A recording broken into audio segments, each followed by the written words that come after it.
One Spoon of Chocolate tells the story of a veteran and ex-convict named Unique. Seeking a fresh start in a small town, Unique moves in with his cousin Ramsey in Ohio. Unfortunately for him, something insidious is happening in this town. Young black men have been mysteriously disappearing there. And when Unique becomes targeted by a group of local racists, he has no choice but to fight back against these violent and bigoted acolytes. Now, that premise is an inherently interesting one, especially since it sounds a bit similar to Jordan Peele's Get Out, but One Spoon of Chocolate is nowhere near as sharp or as stylish as it should be.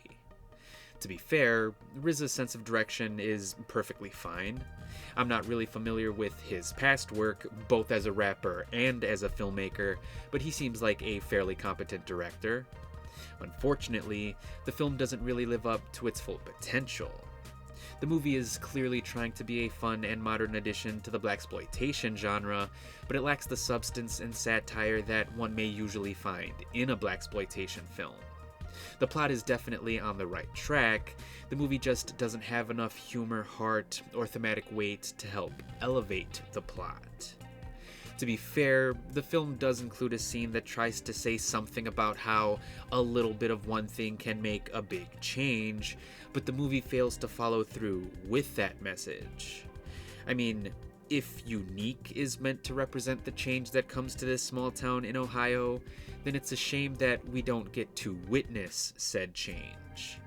Because despite the fact that the runtime feels unnecessarily long, the movie actually ends rather abruptly. The action sequence that the narrative builds up to is pretty decent, but the story doesn't properly wrap up for some reason. So by the time the film cuts to black, Unique doesn't get a proper sense of closure. And that lack of character growth does make the entire movie feel unsatisfying, which is disappointing. Unique is an interesting character with a lot of pent-up anger, but the film doesn't spend much time exploring his psychology, so we don't get to learn why Unique is the way that he is, which is a shame. Shameik Moore does his best to bring the character to life, but the script definitely fails to provide him with some meaningful depth. But as someone who is only familiar with Moore's voice work on the Spider-Verse films, I can't deny that I'm glad to see him in a leading role like this one. The rest of the cast is also decent.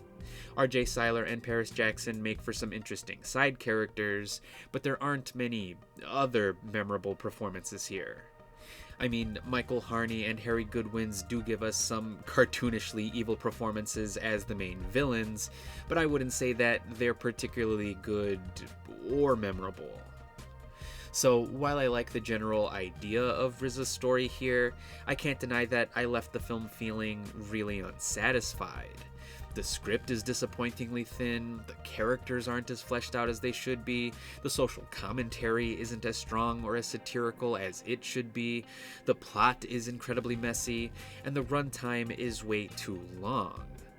All of which means that One Spoon of Chocolate would not get a recommendation from me.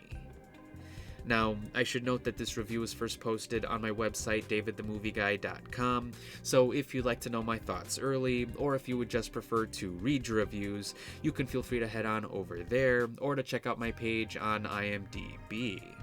But be sure to let me know what you think of this film, and as always, thanks for watching.